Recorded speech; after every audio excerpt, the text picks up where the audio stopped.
Thank you, Speaker.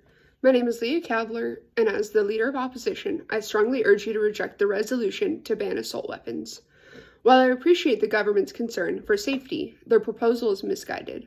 The opposition stands for real, data-driven reform that addresses all gun violence, not just the most visible, emotionally charged cases. So first, let's be clear.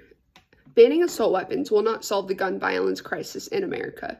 Even the government side acknowledged that the vast majority of gun deaths, over 90%, come from handguns and suicide, not assault rifles. If a policy doesn't address the biggest parts of the problem, how can we claim it's effective? The government argues that banning assault weapons is worth even if it's only stopping one mass shooting. But public policy needs to be measured and proportional. Spending enormous political energy on a ban that affects a small fraction of deaths while ignoring the bigger picture isn't just inefficient, but it's irresponsible. They also told us we need to write better gun laws, but we've been down that road. The 1994 federal ban failed because gun makers worked around it with simple cosmetic changes, removing a pistol grip or changing the stock, and suddenly the same deadly weapon was legal again. The government hasn't explained how this time would be different, only that we should try harder.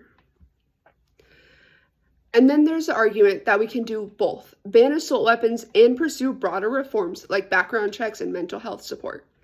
That sounds nice on paper, but in reality, political capital is limited. Every major bill requires time, public support, and momentum. If we all sink all of our resources into fighting for a controversial, historically ineffective assault weapons ban, we risk losing the chance to pass reforms that actually have widespread support, like universal background checks, which over 80% of Americans back, including many gun owners. This is about strategy. We need to fight the battles we can win, and the ones that will save the most lives. Now let's compare impacts. The government's best case scenario is that a ban may reduce a small number of mass shootings, but on our side, we're pushing for solutions that target the full spectrum of gun violence, suicides, domestic abuse, gang violence, by improving accountability, closing loopholes, and addressing the deeper issues that lead to violence in the first place. The magnitude of our impact is far greater. Our reforms have the potential to save tens of thousands of lives each year, and the time frame is faster because these policies already have public support and a path through Congress. The government also said this issue is about more than logic. It's emotional response to tragedy. And yes, mass shootings are tragic, but emotional urgency should never replace effective policy. Now look at how we tackled drunk driving, not by banning fast cars, but by improving training, enforcement, and awareness. With guns, we should do the same.